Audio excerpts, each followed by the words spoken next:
Thank you, everybody, for joining us this evening. For those of you I have not met, my name is Anna Wyeth, and I'm the Director of Alumni Programs here at Sidwell Friends. I'm thrilled to be joined by two wonderful alumni tonight for this evening's conversation with friends. Just a couple very quick housekeeping items before I turn it over to our speakers. I want to encourage everybody to change your Zoom name to include your full name and however it is you're connected to Sidwell Friends, whether that's your class year as an alum, or if you are a parent of an alumni, a grandparent, a current faculty member, a former faculty or staff member. Just think of it like your virtual name tag. However it is that you are part of this community, it would be great if you could add that to your Zoom name. And if you've never changed your name on Zoom before, you can do so by hovering over your own name in the participant list and clicking on that More button, and you'll see the option to rename yourself. We'll ask that everyone just keep yourselves on mute to minimize disruptions, but we will have a whole dedicated portion of this conversation to Q&A. So throughout the evening, as you have questions, please feel free to send them in the chat to me or my colleague, Sarah Duda, who is also here. And we will either ask your question on your behalf, or if you would like to ask it of our speakers, we would love for you to do that too. Just let us know you want to ask a question and we'll let you know when it's your turn to ask, and you can unmute yourself and ask your question. And now for the real reason we are all here tonight, I'm so excited to introduce our featured speakers. Adama Hamadi is class of 2004, and she is the career clarity coach and life design specialist for aspiring change makers that are tired of second guessing themselves and ready to do amazing things. Drawing on over 8 years of experience in solutions-focused therapy, motivational interviewing, group facilitation, and trauma-informed approaches, Adama shows corporate dropouts how to turn their wildest dreams into actionable plans so they can pull off the perfect career pivot and build a life that honors who they are. You can learn more about Adama's digital courses, her private and group coaching, and personal leadership resources at her website, dreamleaplive.com, and of course, this evening throughout this conversation. In conversation with Adama is her classmate, Helen Li, who is also class of 2004. Helen is currently a fundraising consultant here in Washington, D.C., where she works with nonprofits to build sustainable fundraising programs. Prior to her current role, she was in our advancement office here at Sidwell Friends, where she helped engage alumni across the country and get them re-engaged with the school's mission. She went to Dickinson College, and after graduating, spent a year in Beijing, China, studying at Beijing Normal University as a Zeidman Fellow.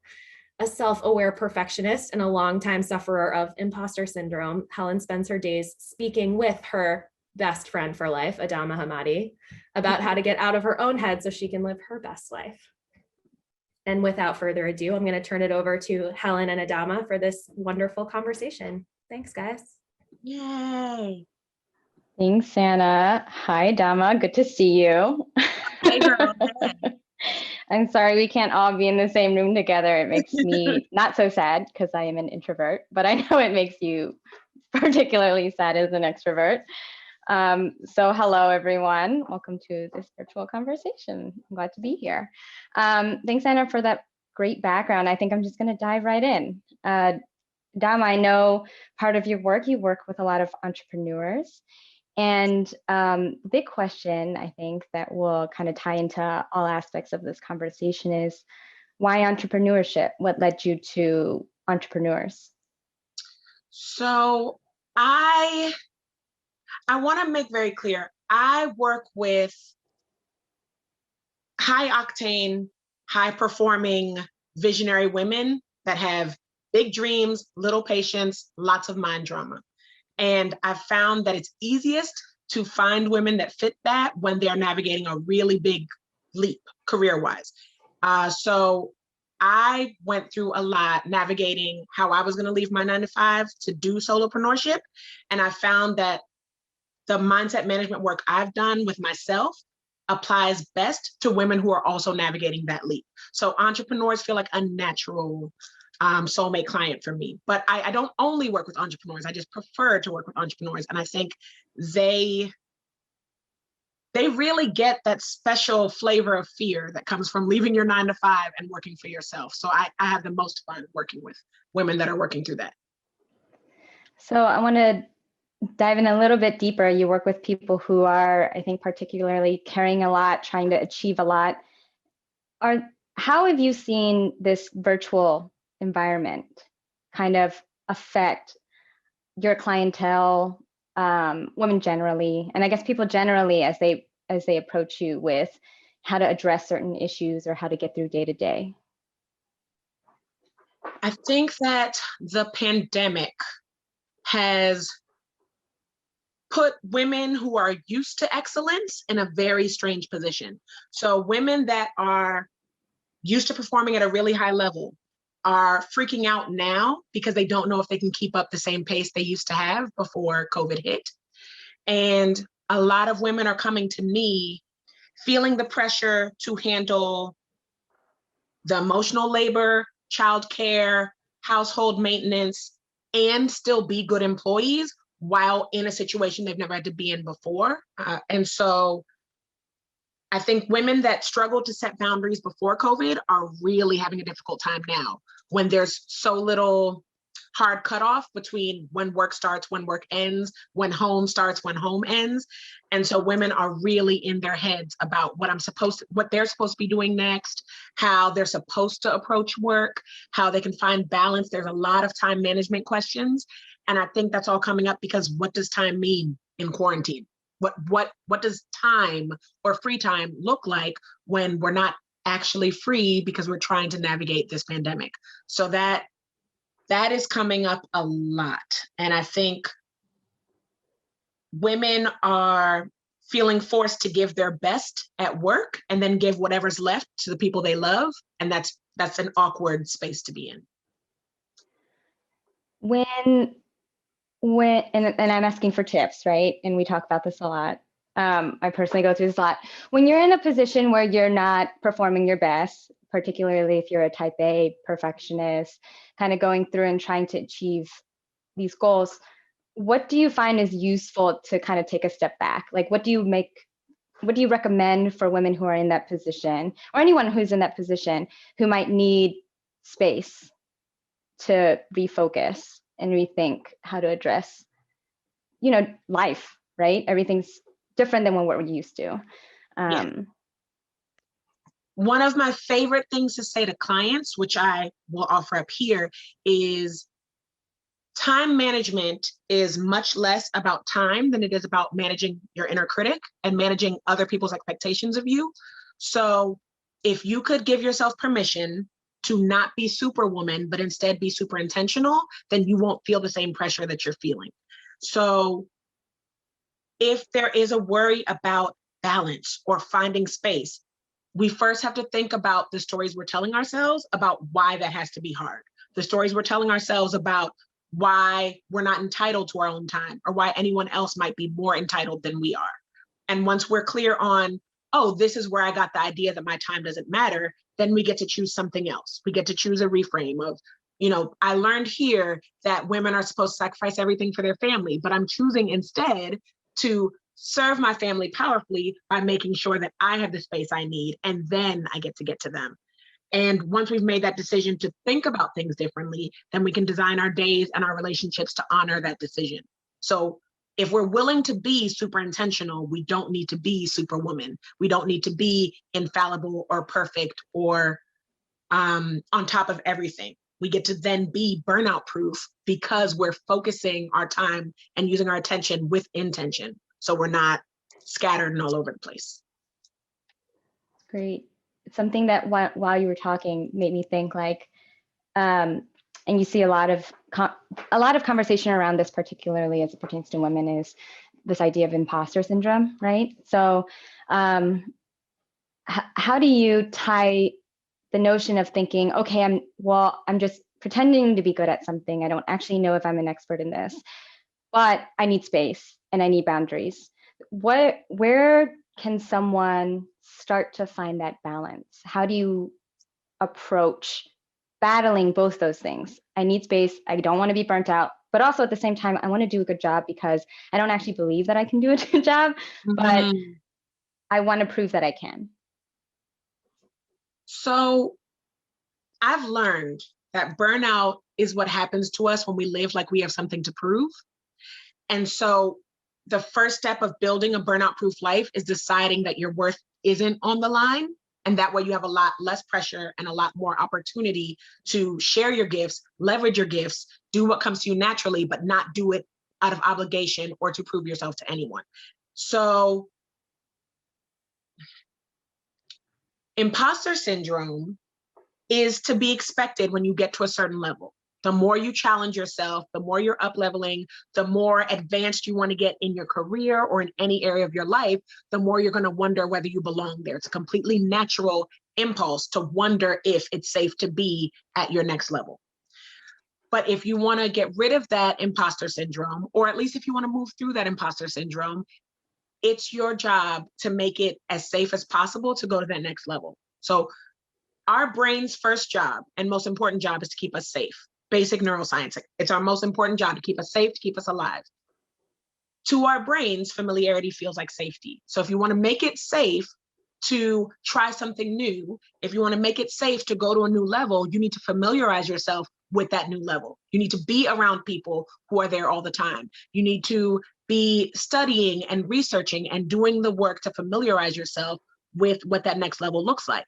And then you need to remind yourself that you don't owe anybody perfect. It's just important to be purposeful. So if you're willing to take imperfect action, if you're willing to do what you feel curious about, even though you're imperfect, then you will naturally build competence, which will build confidence. But if you're waiting for confidence to magically fall out of the sky, you will continue to feel like a fraud forever.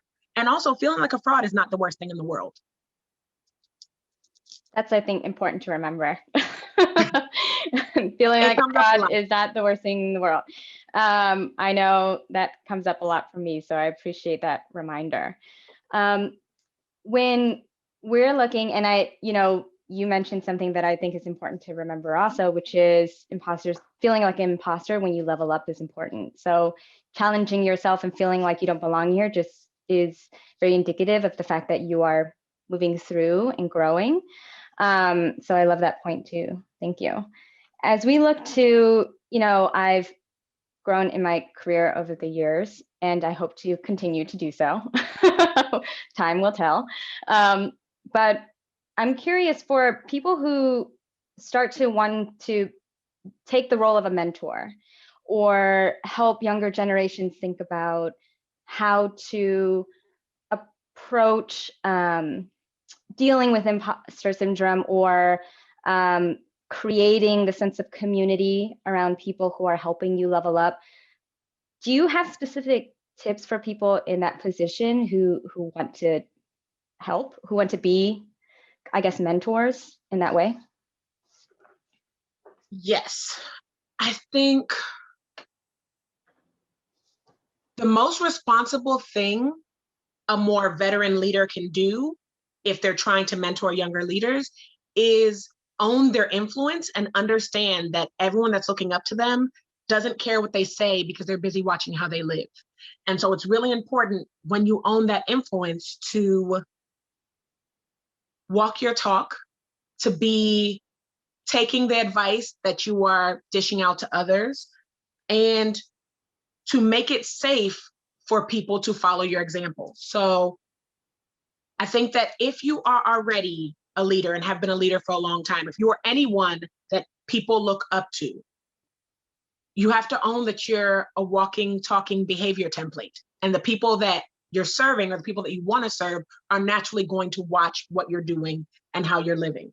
So if you want to mentor young people, responsibly at least, it's important that you walk your talk, that you be in integrity, that you practice what you preach, that you take imperfect action and make it safe for people around you to take imperfect action, and that you be a coach, not a crutch, so that you can make space for people to try new things and explore and build autonomy, but not make them feel like they can't advance without you. And that's a delicate line that a lot of older leaders are trying to tap dance on right now. But I think the most important thing is resist the urge to micromanage and give people space to learn trusting that they are equipped, that they will figure things out, and that it is safe for them to try things differently than how you did it. As we talk about, so you mentioned a few times space, safe space and creating the space for, and I'm curious to know, particularly when everything is it feels like back to back. When you have Zoom calls, there's no transportation, right? No one's really commuting anywhere these days, where I know some people really rely on that commute to kind of have that space to think about their day or to refocus or to regroup, whatever that means. What are some ways in this world where everyone is so separated that these leaders can create a safe space? How do you do that without it feeling so forced, I guess is my question, because it can easily feel forced. Do you have tips for that? I would love for you to expound. Give me a little bit more. I'm sure. So I guess what I'm trying to ask is, rather than saying, hey, I really want to help you, and this is a safe space, what are ways to make someone, if someone had said that to me, I know I personally would say, okay, what does this mean? What are really the intentions behind this? Right. What are some ways that someone who wants to make that space and want to take on that role can do that without it feeling like, oh, should I say this? Should I not say this? Is this something I need to bring up? I'm just curious, have you encountered that either in your role as a coach or in your role as someone seeking a mentor? Yeah.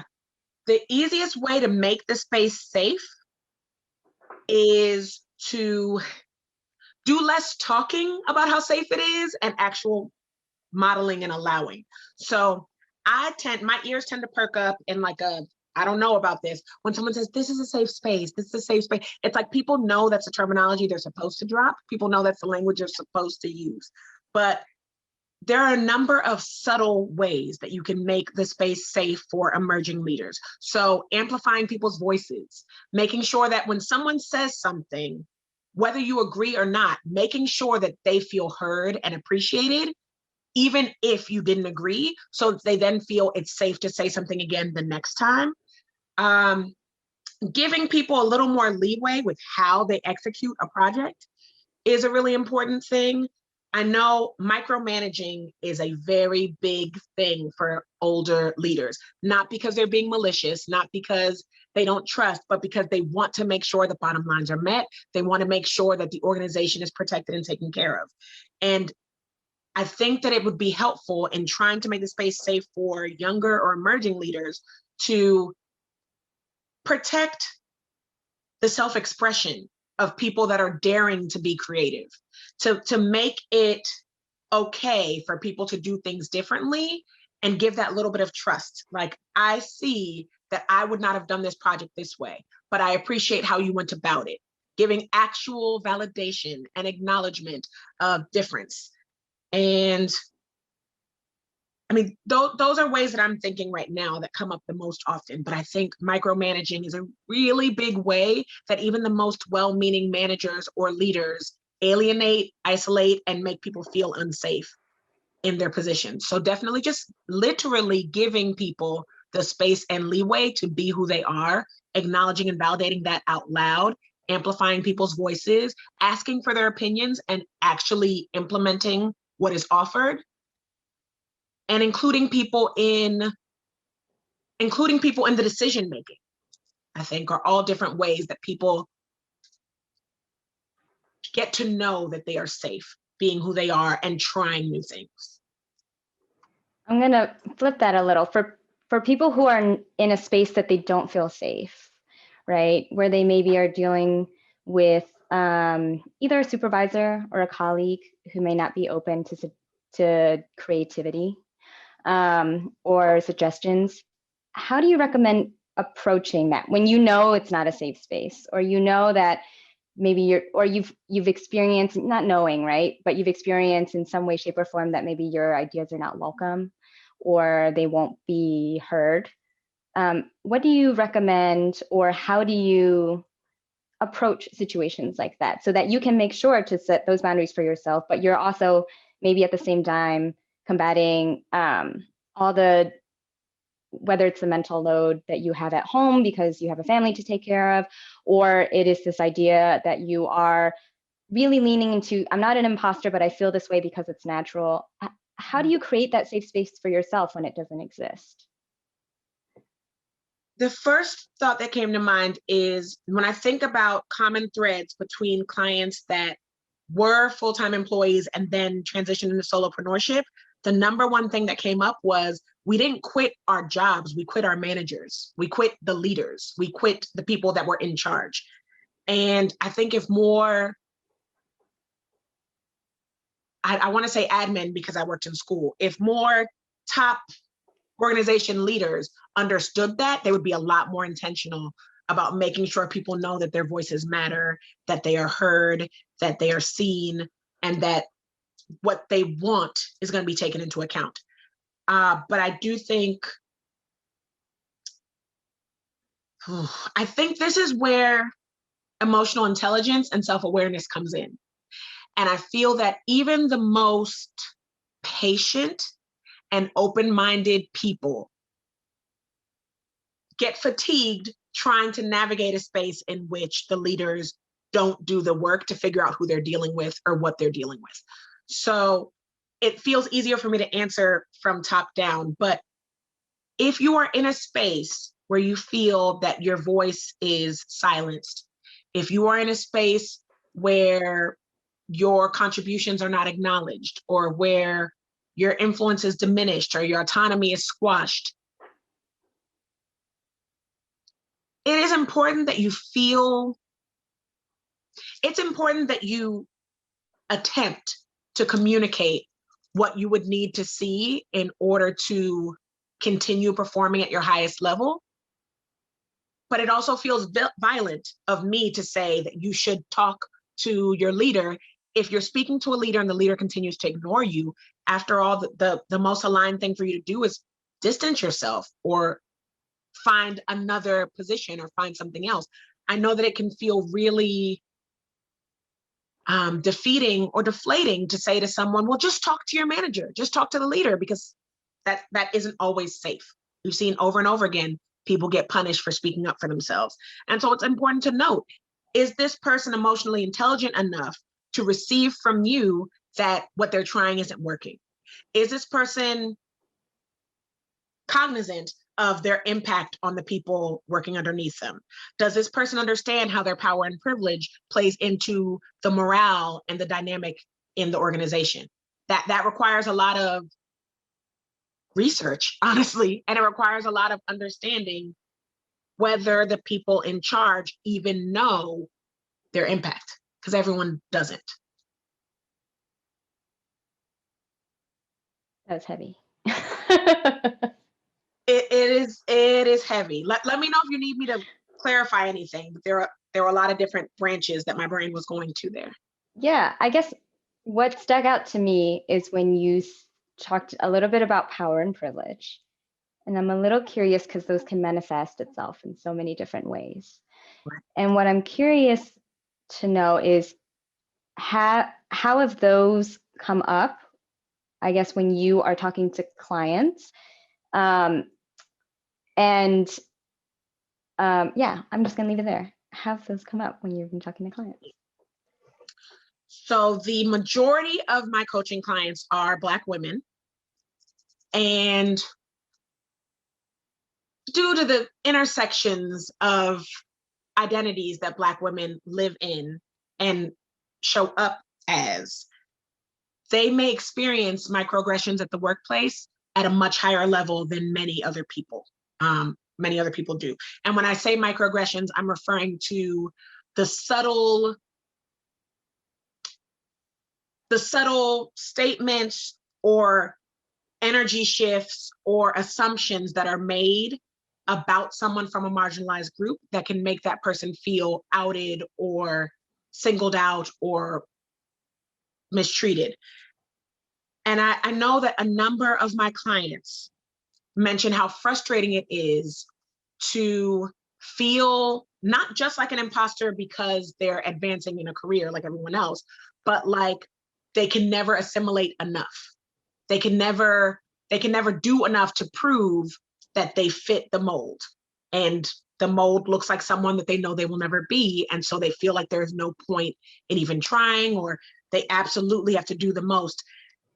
So I do think that there are a number of different things, factors that people don't realize are affecting the work environment.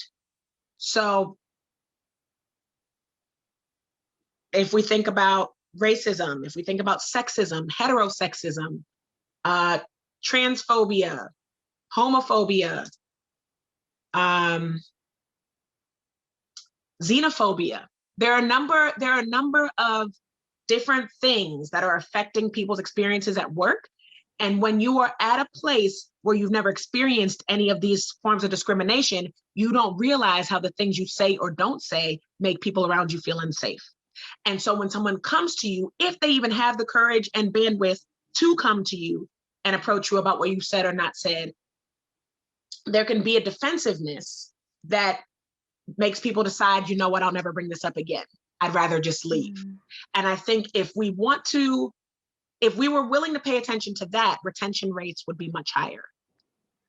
I do think we're at a point, at this point in COVID, at this point in life, people have much lower tolerance for unnecessary suffering. People are just not available for suffering unnecessarily anymore. And so if they're put in a position where who they are and how they show up is something that is not openly acknowledged and appreciated, they are far more likely to disappear than to speak up. And until managers and leaders and organization heads pay attention to that, there are going to be huge swinging doors. So we have to pay attention to that. I don't know if I even answered your question. No, you did. It brings me to another question, which is, I've experienced this, and when you get your hand slapped, you bring something up, you get your hand slapped, you do it once, maybe twice, it gets slapped again, you're like, you know what? I can take a hint. Right? How do you look within yourself? So I'm asking for me, right? What do you recommend for someone who's like, okay, maybe it's not me? Like, where do you find the confidence to say, is this me, or is this the organization, or is this my leader?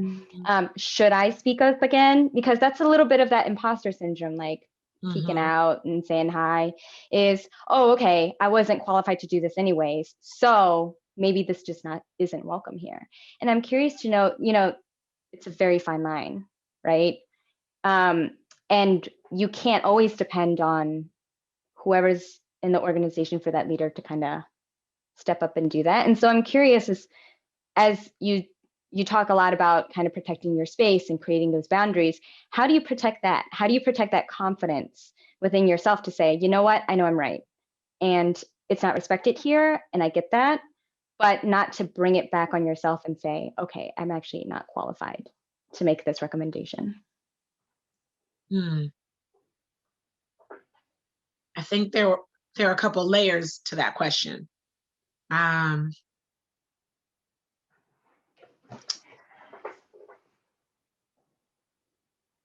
believe that confidence in large part comes from evidence. And so whether people are approaching a salary negotiation or just a high stakes conversation with someone that is an office superior, it's important that you come to the table with receipts, that you are clear on the facts of how you have increased bottom lines, how you have made life easier, made the teams more effective, helped to make things happen that would not have happened without you. It's important that you are keeping a working list of all the things that you are bringing to the table, because it is so easy to get caught up in imposter syndrome. It's so easy to get dismissed because of microaggressions. It's so easy to discount what you bring to the table if you are not taking an active part in documenting what you do well. And sometimes if you're unable to keep a running list of the things that you do well, the performance appraisals that were amazing, borrow other people's belief in you. If you don't yet believe that you bring enough to the table to speak confidently with a higher up, then make sure that you're checking in with employees who have watched you shine. We can be very, very difficult on ourselves. And so it's important to check in with fellow employees that have watched you shine, clients that are really proud of the work that you've done together, friends that constantly ask you for support around one thing that's clearly your superpower and your strength. Be paying attention to those things. And if you don't feel good about what you're doing, it's going to be really, really difficult to get anyone else to care enough to change what they're doing. So my thought is be collecting evidence that you are qualified, that you are prepared, that you're not making things up, that you're not being overly sensitive. Also, probably be collecting evidence that these people have been treating other people similarly, because it's easy to feel gaslit, to feel like you made this up, to feel like you can discount your own experience, but you're the expert of your experience. But you may not be the best person to determine whether you're doing your job well. So ask other people and collect that. You mentioned high stakes conversation, and it got me thinking, in this pandemic, a lot of people had to do transitions and career changes, right? Two of my sisters did that. Actually, I'm wearing her earrings now. Me Moon too. Aquarius. And Hannah is too. And I'm curious, for people who are, you're talking about bringing receipts and recording what you're doing. For people who are looking actively at a career change, either because they want to or because they have to, how do you take those receipts and how does that turn into a salary negotiation? Or talking about how your expertise translates, or, particularly as you're thinking already, like, am I able to level up, or am I at a place where my expertise counts for such and such? How does that translate into those types of high stakes conversations? Yeah. The more we advance in our careers, the better we get at creating really sexy excuses for why we can't have what we want. We come up with more sophisticated explanations for why something won't work. And we come up with seemingly rational reasons for why it doesn't make sense to negotiate, or why we're not prepared yet, or why we're not qualified. And these are all just, it's all self-sabotage with better branding. At the end of the day, it is just another way to keep yourself safe by staying small. So the first thing we have to remember is when you are going into an interview or a salary negotiation, if you don't ask, you don't get, first of all. And second, I have been on the receiving end when I've been interviewing for people coming into schools and such. It's always a red flag to me if people don't even ask, or if people don't even attempt to negotiate for something better. That strikes me as a red flag. It can feel like a hiring mistake if you are welcoming someone onto the team that didn't even try to advocate, that didn't even try to ask for something better, which is counterintuitive, I think. I think that people don't think about that. But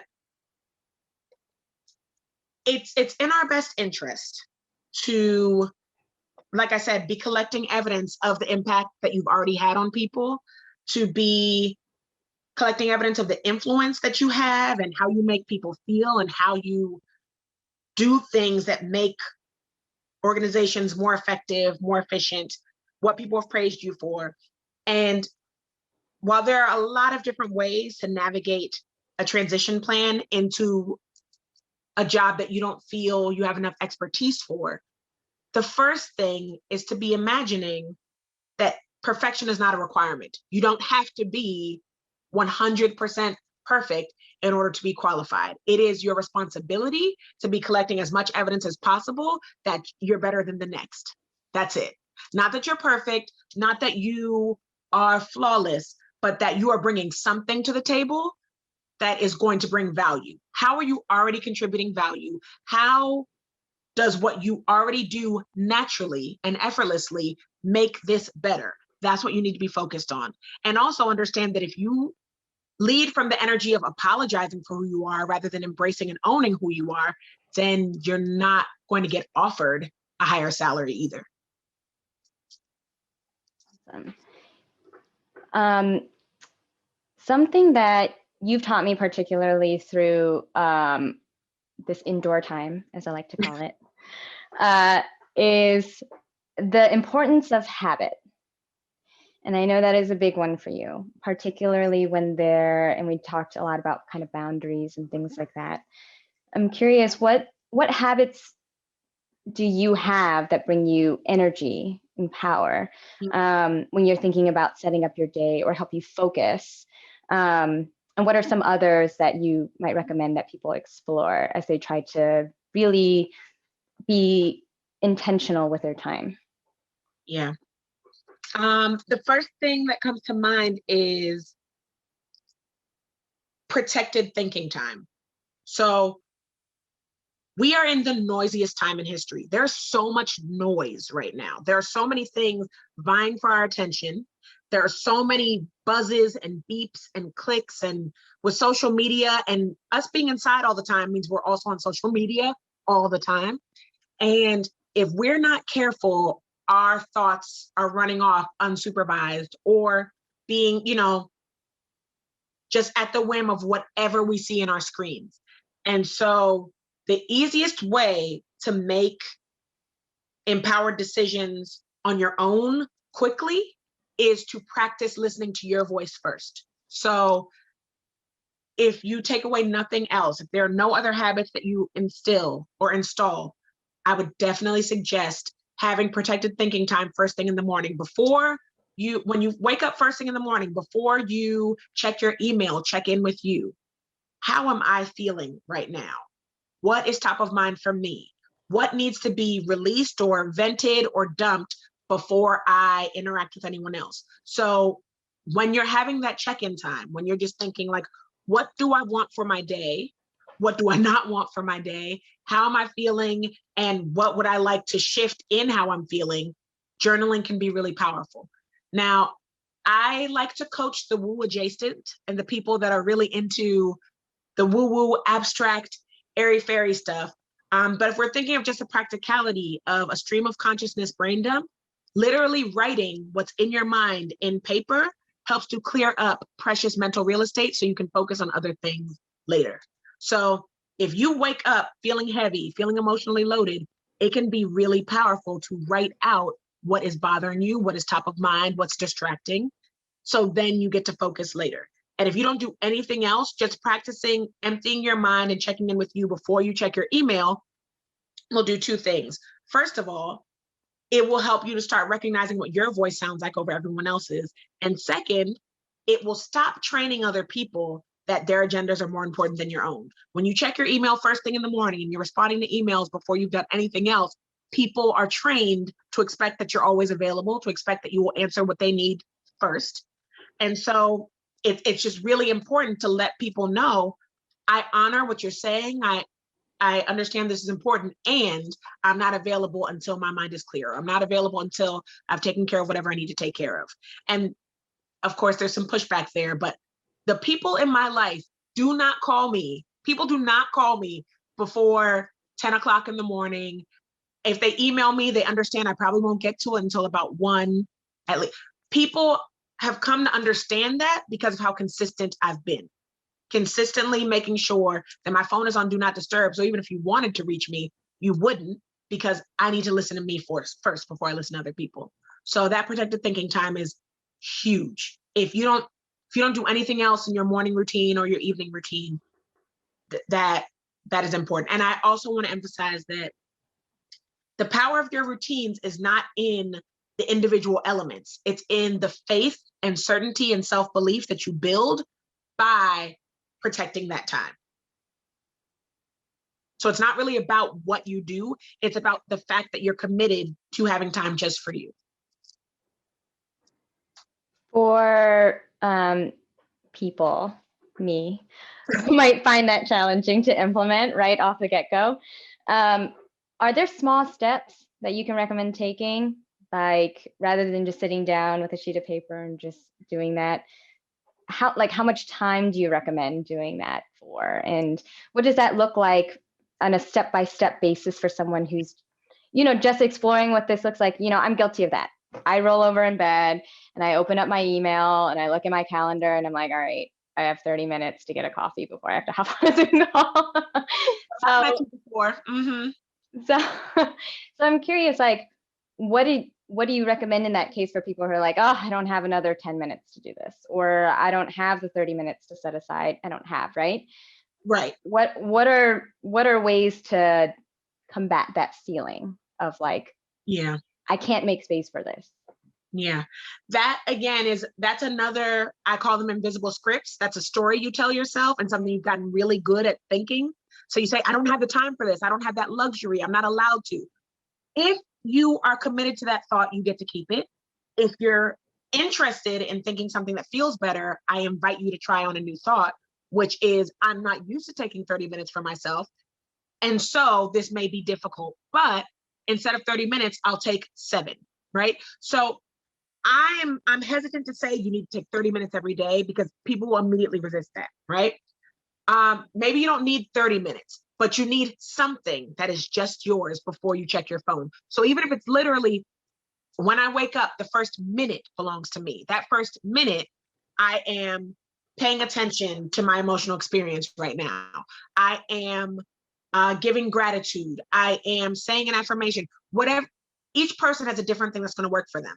But the power doesn't lie in how long you take. It lies in the fact that you honor that time, even if it is just 1 minute, even if it is 7 minutes. And you'd be really surprised at what you can get done in very short bursts of time. 7, 8, 10 minutes. You'd be very surprised at what you can get done. So if you have sexy reasons that you can't take 30, then don't take 30, take 7. And if you can't take 7, that's a whole other conversation. But people, like I said, as we advance in our careers, we come up with more and more sophisticated excuses. And because we're used to people saying, oh, that makes sense, that's logical, people don't challenge that. I invite you to challenge your assumptions about what it takes to get what you want. I invite you to change your mind about what's possible or what's required or what it's going to look like. Because I do think that everything we want in life only requires 2 things: a willingness to see things differently and a willingness to have uncomfortable conversations. Once you're willing to see things differently, once you're willing to entertain that this may not be the only possibility for you, then you can start having the hard conversations, be it with yourself or with the people that you're in relationship with. But yeah, that's my answer. I'm looking at the clock and it's my bedtime. So I'm curious to know, do you have nighttime routines that you recommend for people who are also thinking about the space? You know, I hear a lot, if you have a question or a big problem you need to solve, think about it before bed and you will dream about it, or it's a great space to think about it. What are some things that right before bed or part of a PM routine that you recommend? So for my evening wind down routine, I love to start by writing out what I'm proud of myself for. I am notoriously hard on myself.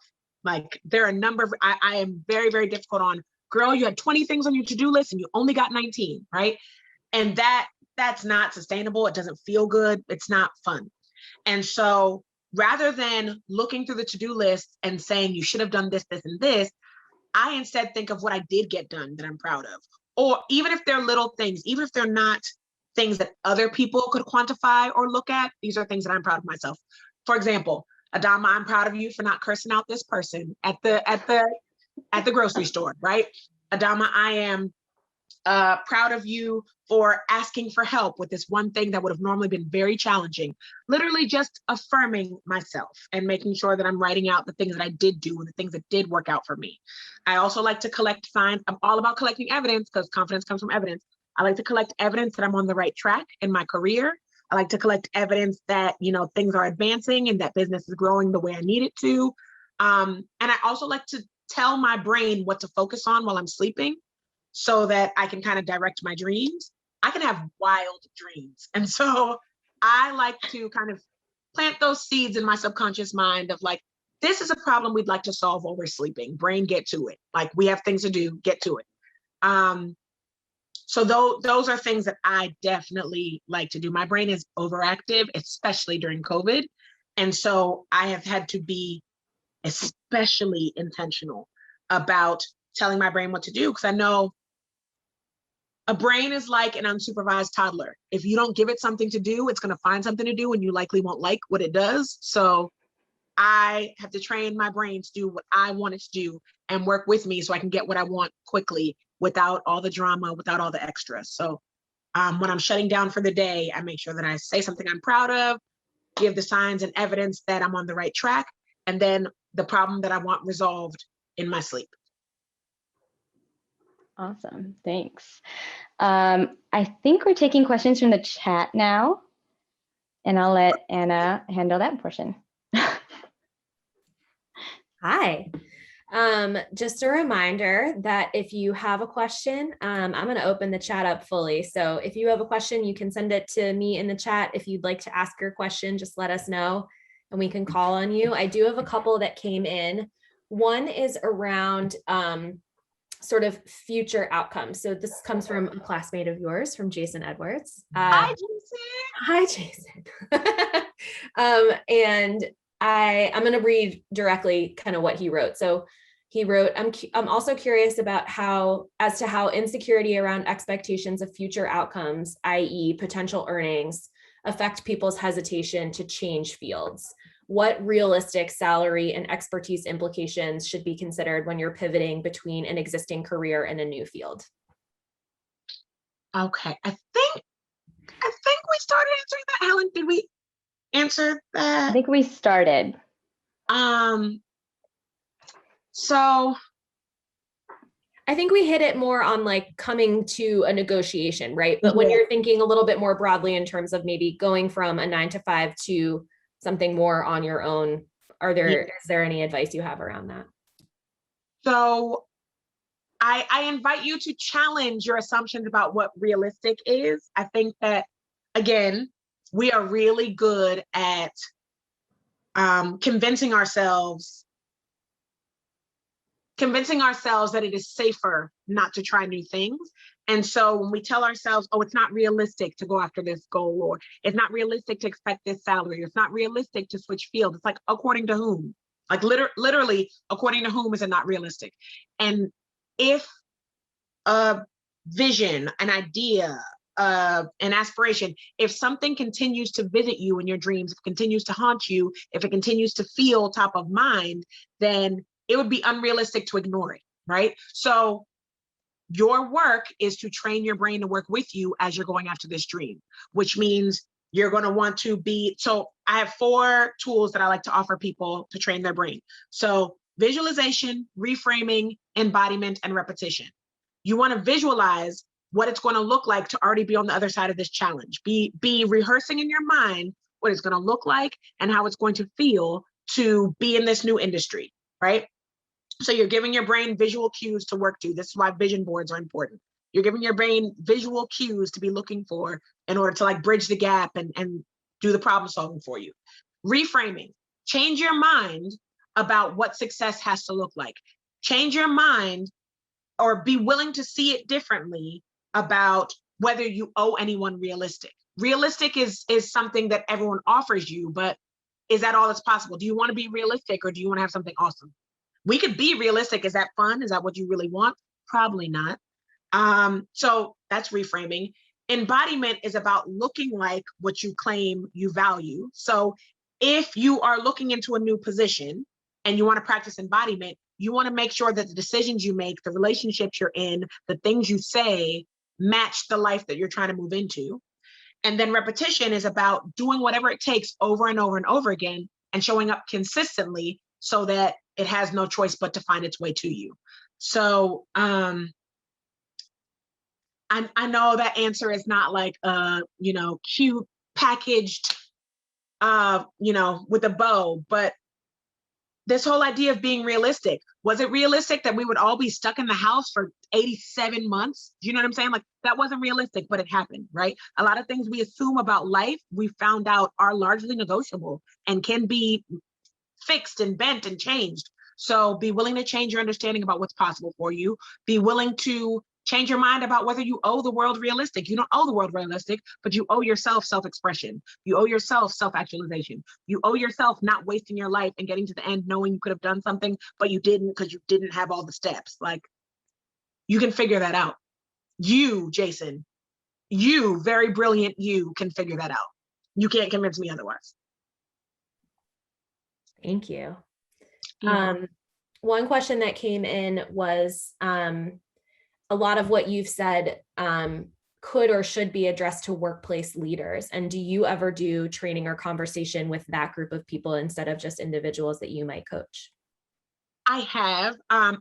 So most of the organization-wide trainings that I've done have been on building a burnout-proof environment. But I know that now, I have my own opinions about this, but I know that in the last year, it's become very trendy to have trainings about creating safe spaces for marginalized people. And I think I could absolutely do that. I would be honored and excited to support you. I just want to make sure that it's coming from a place of genuinely making the environment safe and not just checking something off a box to not get sued, right? I've had a couple of organizations approach me, and when employees reached out to follow up, the employees made very clear they don't trust that it's being done for the right reasons. And I feel a little nervous about that. So I want to ask a question that I think dovetails along that from another classmate, from Kat Dawson. Hey, Kat. And they said, hey, Adama. Kat, do you want to ask your question or do you want me to read it? Oh, sure, I can ask it. Adama, I love you, and I'm so happy to see your beautiful face and your brother. Hi, Kat. Helen, I texted you to say you looked fantastic, okay? So anyway, Adama, I loved your phrasing. I invite you to try on a new thought. And hey, Nasser, what's up, man? And I love your phrasing. I invite you to try on a new thought. And that makes me think of the linguistic gymnastics that marginalized folks so often have to do to develop allies. And I want to, this really does dovetail, as Anna said, with this, your note about unconscious bias training. I do work in the DEI space as well. And unconscious bias trainings, man, I have so many thoughts on them, but they're just like the tip of the iceberg and can be so polarizing. Mm-hmm. So I'm with you. There's lots more there, but anyway, I'm wondering what your strategies are for helping others, especially people higher up on the professional food chain or with more access to power than oneself, to advocate for others and to put in the work to become allies. Like how do we encourage folks to put their own privilege on the line? The first step is acknowledging that privilege is a thing, right? So when I have done allyship development trainings in the past, I could tell that it was falling on deaf ears because people in people in the positions of most power magically did not show up to these trainings, right? They say it's an obligation, it is mandatory for everybody, and then they disappear. And that conveys and communicates to everyone else that it is actually not important, that it's just not a thing. And if these people don't care, maybe other people higher up on the privilege ladder shouldn't care either, right? And so I think the most important thing is to make sure that everyone actually attends and that people acknowledge that discomfort is not the worst thing in the world. Like, if you're not attending because you're uncomfortable versus not attending because you're worried you'll be unsafe, that's all we need to know, really. I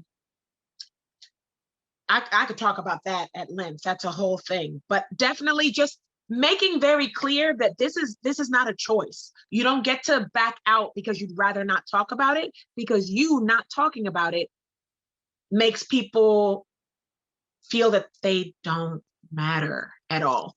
That was the first thing I was thinking. I may need you to ask the question again because there are other pieces there. I mean, I love your answer. I was just wondering about how we can encourage folks around us to become allies, right? So like, to overcome that fear of discomfort, that fear of conversation. Yeah. I believe that every person that claims to care about people needs to undergo a trauma-informed approaches training. I feel like if you are installing DEI, safe space, implicit bias trainings, but you have not studied trauma or the effects of trauma on people, then you are doing an injustice to everyone. Because being a part of any marginalized or systemically oppressed group is automatically a trauma that you cannot escape. And I feel like the safest thing is for everyone to understand how trauma affects the brain, how trauma affects our performance, how trauma shapes how we show up in relationships, all that. So I think trauma-informed care and trauma-informed approaches are important. An out loud acknowledgement of privilege and power, a willingness to have uncomfortable conversations, and a breakdown of the difference between being uncomfortable and being unsafe.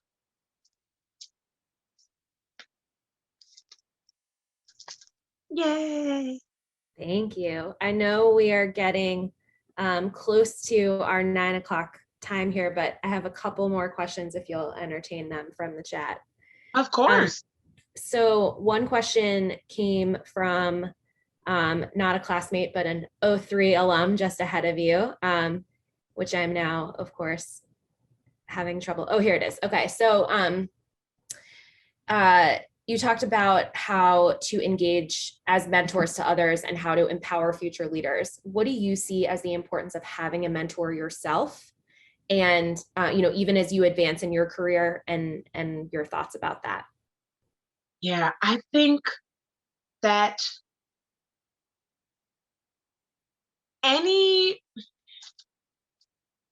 so I work with purpose-driven innovators, but not everyone has a big purpose or mission that they're going after, right?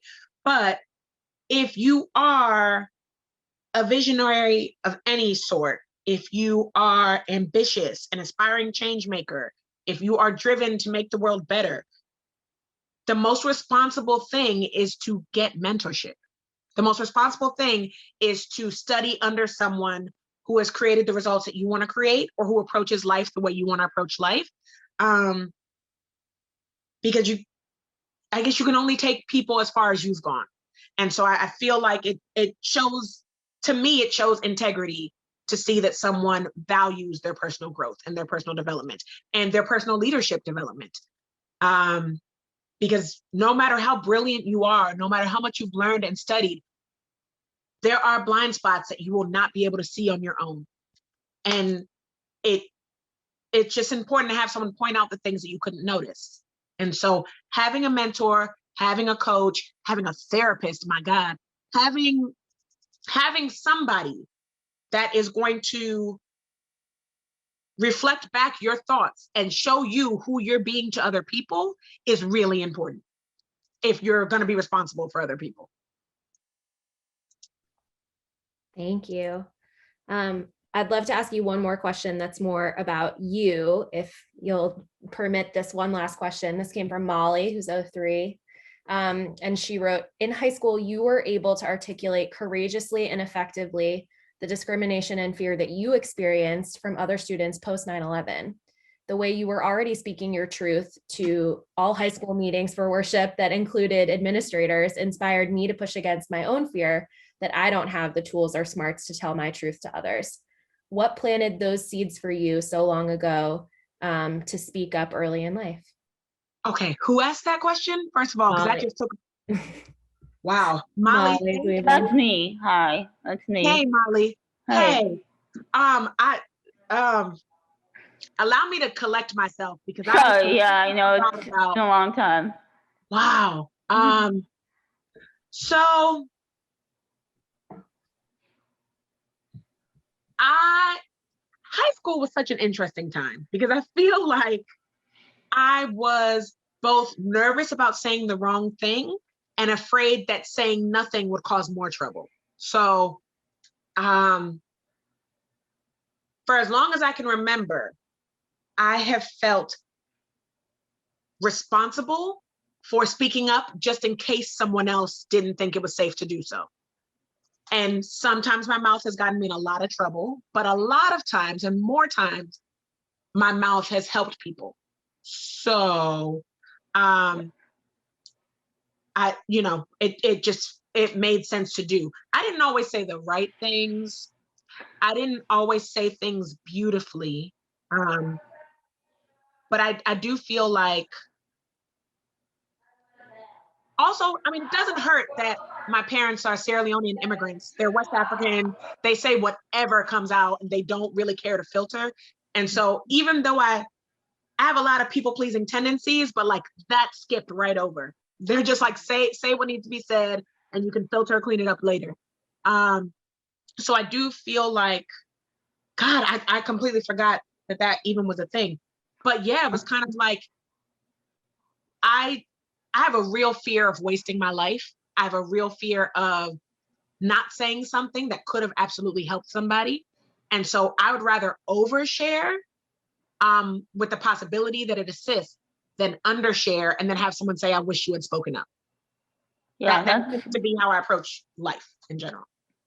Yeah, that definitely, I can tell you that really is exactly what, I mean, that's my tendency, you know, that came later and it was kind of forming at that time. And I remember that I definitely felt like the courage that you took, because I remember you spoke numerous times, and I remembered that that it really, as you so well said, that it taught me to think about, what if I don't say something, you know, and that you know, and to question what I was assuming other people would say, and also question, as you so well did. And I thought you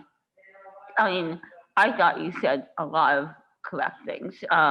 That I would say that it also caused me to think about if I want to communicate effectively with a large group watching me, what would I do? And I basically, that was something that really helped me to see what could I do. Yeah. That's so dope, y'all. I'm about to just like cry. Thank you for that. That just boosted me. Sure. I really needed that. Thank you. You're welcome.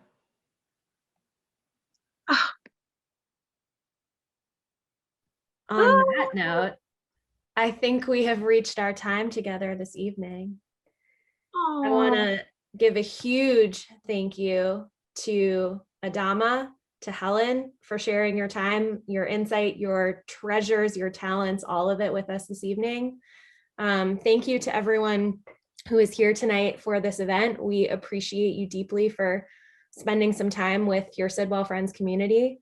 If you have ideas for Conversation with Friends events, if you have classmates you want to voluntold, as we like to say it, volunteer to be featured in one of these conversations, please reach out to alumni@sidwell.edu. We'd love to hear your ideas. And thank you again so much for being with us tonight. Have a great night, guys. Thanks, y'all. Hi, everyone.